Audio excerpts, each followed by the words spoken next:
Le débat de France 24 consacré ce soir à la situation en Turquie, un pays à la une de l'actualité sous plusieurs angles. Des élections législatives anticipées approchent, le président Erdogan l'a confirmé. Il espère désormais un meilleur score pour son parti, l'AKP, qui n'a plus la majorité au Parlement. Dans le même temps, il y a ce bras de fer sur le terrain militaire, bras de fer avec le PKK, le Parti des travailleurs du Kurdistan. Des actualités qui se télescopent et qui ne sont pas sans lien. Pour en parler, mes invités, Bayram Balchi, chercheur en sciences politiques et civilisation arabo-islamique au CERI, Sciences Po. Merci d'avoir accepté notre invitation. Et Ali Kazansigil, politologue, directeur de la revue Géopolitique Anatolie et co-auteur du livre La Turquie, d'une révolution à l'autre. Merci messieurs d'avoir accepté notre invitation. Première question, monsieur Kazansigil. On le voit, la doctrine turque a changé depuis quelques semaines, notamment après cet attentat de Suruç à la frontière syrienne qui a coûté la vie à de nombreux jeunes gens. Pourquoi ce brutal changement d'attitude du pouvoir turc vis-à-vis du PKK ? Écoutez, c'est un changement brutal effectivement, mais il y a longtemps que Erdogan redoute les Kurdes de Syrie, parce que ils ont une organisation militaire qui a battu à bien des égards dans bien des endroits Daesh. Donc, il craint l'émergence d'un État, en tout cas d'un territoire autonome kurde, le long de la frontière turque en Syrie. Donc, il a saisi cette occasion, si je puis dire, ce drame de Suruç. Attentat commis par l'organisation islamique. Encore que Daesh n'a pas revendiqué jusqu'à présent. Bon, je précise. Mais enfin, pour l'instant, disons, c'est Daesh qui a fait ça.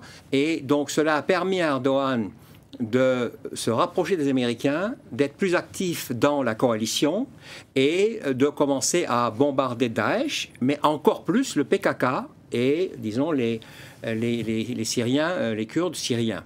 Et donc, il a un double objectif, à la fois diplomatique contre les Kurdes de Syrie et à l'intérieur, améliorer son score de juin dernier, qui lui a fait perdre la majorité absolue à l'Assemblée nationale. Il y a des discussions avec d'autres partis d'opposition pour créer un gouvernement de coalition, mais Erdogan traîne les pieds, il attend l'écoulement du délai constitutionnel pour organiser de nouvelles élections avec l'espoir d'avoir de nouveau une majorité. Mais jusqu'à présent, les sondages et, disons, l'attitude, l'ambiance de la société turque ne lui donne pas beaucoup d'espoir. Il est fort possible peut-être il peut améliorer un petit peu son score, mais il est fort possible qu'il n'ait pas une majorité au Parlement. Et voilà. Et du coup, Recep Tayyip Erdogan n'aurait pas ce statut d'hyper-président qu'il essaie de faire adopter pour devenir une sorte d'Atatürk moderne? Mais ça, je crois qu'il a compris, en fait. Il a compris depuis ces dernières années qu'il ne pourrait pas devenir le super président dont il rêve depuis des années.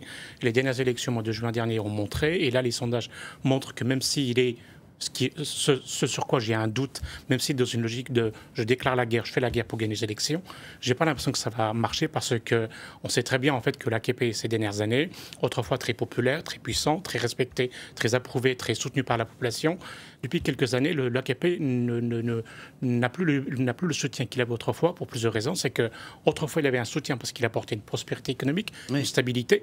Il avait un pouvoir, une espèce de soft power dans tout le Moyen-Orient. Or, depuis la crise syrienne, tout cela, il ne peut plus le faire. Et je pense que c'est aussi pour ça qu'aux dernières élections, il a perdu 10 points par rapport aux législatives de 2011. Et moi, j'ai l'impression, j'ai le sentiment, c'est qu'en fait, aux prochaines élections, même s'il est dans une logique de guerre, je pense qu'il ne gagnera pas. Et je me demande, je pense que lui-même il le sait, mais il est dans une situation où il n'a pas d'autre choix, pas d'autre issue, parce que en face de lui, aussi bien le PKK que lui sont dans une logique d'affrontement pour gagner, mais en même temps, j'ai l'impression qu'on est dans une situation de désespoir et il y a un enlisement, malheureusement, qui coûte cher au pays. Oui, parce que les derniers sondages en Turquie ne le donnent pas vainqueur, pas plus de majorité qu'avant. Voilà. Il va falloir faire des alliances s'il n'y arrive pas. Il n'y arrive pas. Il peut éventuellement faire une alliance avec l'extrême droite ultranationaliste.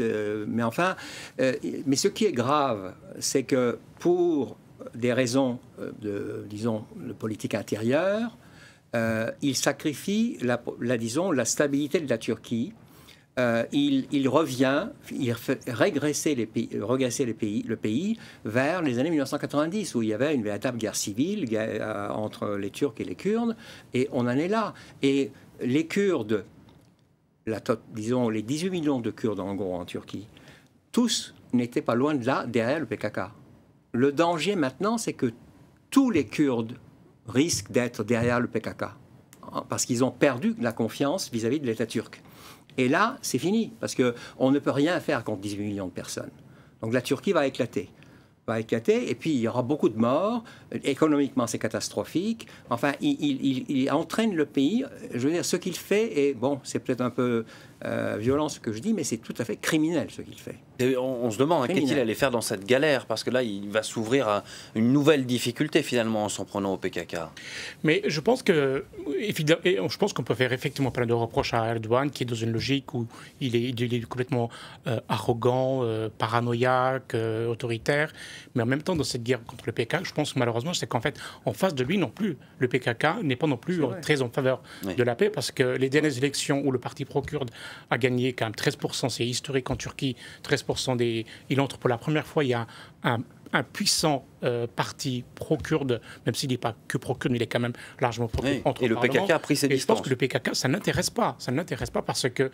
C'est-à-dire qu'il faut voir aussi, c'est qu'en fait, au départ, il y a quelques années, il y avait une espèce de trêve pour parler, et Erdogan était en accord, en négociation directe avec cette organisation qu'il qualifie aujourd'hui terroriste. Il négocie avec eux. Et je pense que, mais depuis, malheureusement pour la Turquie et pour l'ensemble du Moyen-Orient, c'est que les conditions ont changé.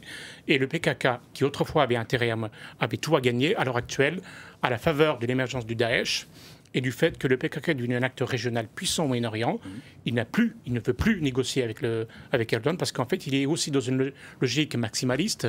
Il fait un peu monter les enchères. Et je pense malheureusement, c'est un calcul, une stratégie, un affrontement, un duel entre le PKK et Erdogan qui malheureusement coûte cher, aussi bien aux Turcs qu'aux Kurdes. Il faudra attendre qu'il y ait l'homme providentiel qui puisse venir et calmer un peu la situation. Mais moi, je ne suis pas non plus complètement pessimiste, parce que je pense que d'ici quelques temps, les choses vont se calmer, parce que les deux côtés vont finir par comprendre que ce n'est pas une solution, y compris dans le camp kurde. Je pense qu'il finit par comprendre que ce n'est pas une solution. Et cette logique, si tout à l'heure on disait en fait qu'il est dans une logique électoraliste, je fais la guerre pour gagner les prochaines élections, cette logique ne marchera pas pour la bonne et principale raison, c'est que, les Turcs ont changé, ils ne croient plus à son discours, mais aussi le fait que c'est qu'en fait le PKK peut briser cette logique, dans le sens où, à part du moment où il y aura une nouvelle trêve, je pense que la stratégie de Erdogan tombera à l'eau complètement. Alors, il y a eu un autre changement de stratégie, c'est vis-à-vis de la Syrie, de l'organisation État islamique. Est-ce que Recep Tayyip Erdogan s'est fait prendre à son propre jeu? Il n'a pas soutenu l'organisation État islamique, mais il l'a laissé faire pendant longtemps. On disait qu'il achetait le pétrole de Daesh aussi. Désormais, il est parti combattre ces djihadistes. Est-ce qu'il ne paye pas ces années de laxisme? Je pense que la principale raison de ce revirement, c'est comme je le disais tout à l'heure, sous prétexte d'attaquer Daesh, parce que Daesh a attaqué la Turquie, c'est surtout les Kurdes de Syrie qui sont attaqués, et le PKK qui est attaqué. Davantage d'attaques contre le PKK. Et donc finalement, dans l'esprit de Erdogan, et peut-être d'une partie de l'État turc, le vrai ennemi, c'est le PKK, les Kurdes.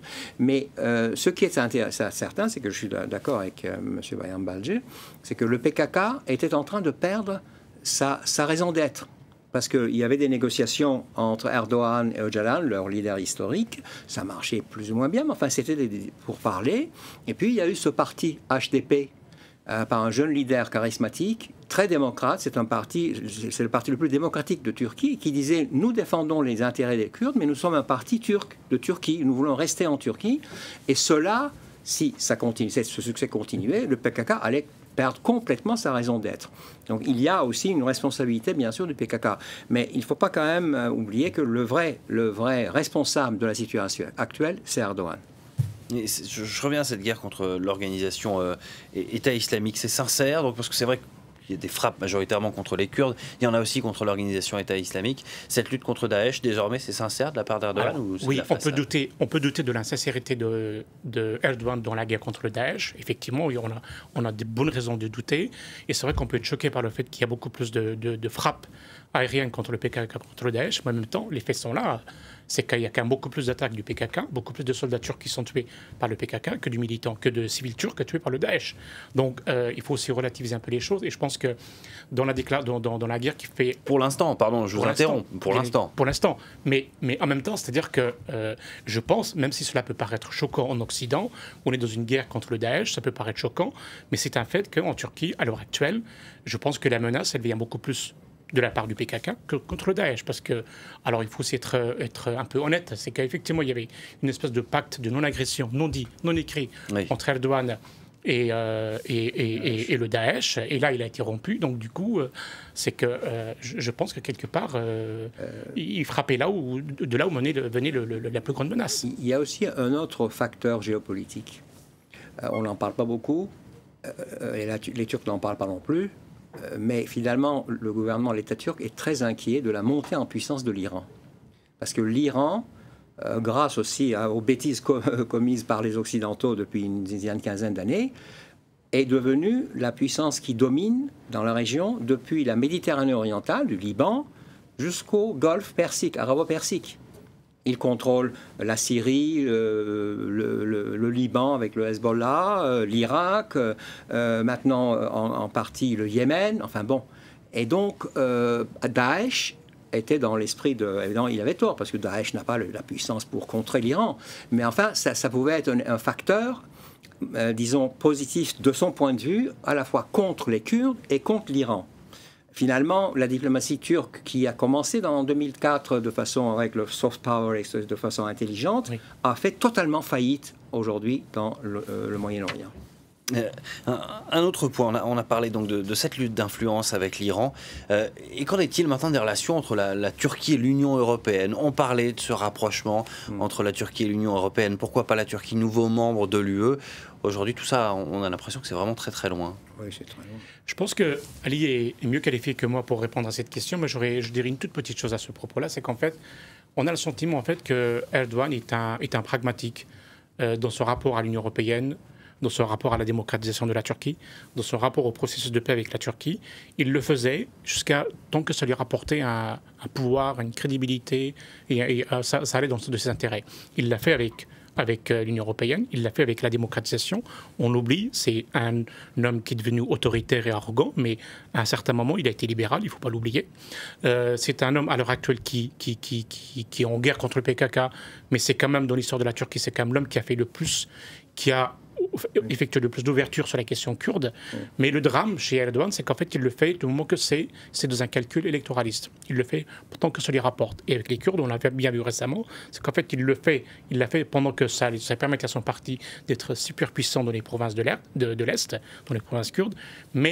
Et le drame pour lui, c'est qu'en fait, plus il fait une ouverture sur la question kurde, plus il renforce le fait identitaire kurde, donc le parti pro-kurde, et de ce fait, en fait, son parti a décliné, et aux dernières élections, il a fait combien? Je crois que, traditionnellement, il fait 50% des voix à l'Est, là, il n'a fait que 20 ou 21, ce qui est c'est un peu le drame, et je pense qu'il a le sentiment d'avoir été un peu lâché par les Kurdes, parce que, et c'est vrai que c'est lui qui a fait le plus sur la question kurde dans toute l'histoire de la République de Turquie, mais il a du mal à concevoir que, il y a un moment, il ne faut pas non plus arrêter, il ne faut pas non plus systématiquement instrumentaliser une question, une ouverture, parce que ça finit par être contre-productif. Et il a été un peu... Concernant l'Europe, actuellement, ni la Turquie, ni l'Europe ne sont en état de reprendre les négociations. L'Europe, enfin, c'est pas la peine d'en parler, c'est dans un état de faiblesse au plan international, régional, et la Turquie a d'autres soucis. Mais grâce à l'Europe, grâce à cette période entre 2002 et 2007, en gros 2008, grâce à aux apports de l'Europe et l'application des réformes, la Turquie, la société turque a changé. Là aussi, Erdogan, il faut reconnaître qu'il a joué le jeu et elle ne sera plus jamais la même société. Donc, il y a des acquis. Par exemple, les événements de Gezi en 2013, c'était une manifestation. les dernières élections aussi, ce qui se passe aujourd'hui en Turquie, le Premier ministre turc a dit oui, nous envoyons nos jeunes défendre la patrie, etc. Et beaucoup de gens ont réagi en disant mais est-ce que tu envoies tes enfants, toi, à faire le combat? Enfin, c'est une société qui a changé. Et donc ça, c'est acquis. Un jour, quand l'Europe sera en meilleur état aussi, en meilleure situation, peut-être que pour parler, les négociations reprendront. Merci beaucoup Ali Kazan Sigil d'avoir accepté notre invitation. Merci à vous Bayram Balchi d'avoir participé à ce débat de France 24 que vous pouvez retrouver sur france24.com. Dans un instant, un nouveau journal.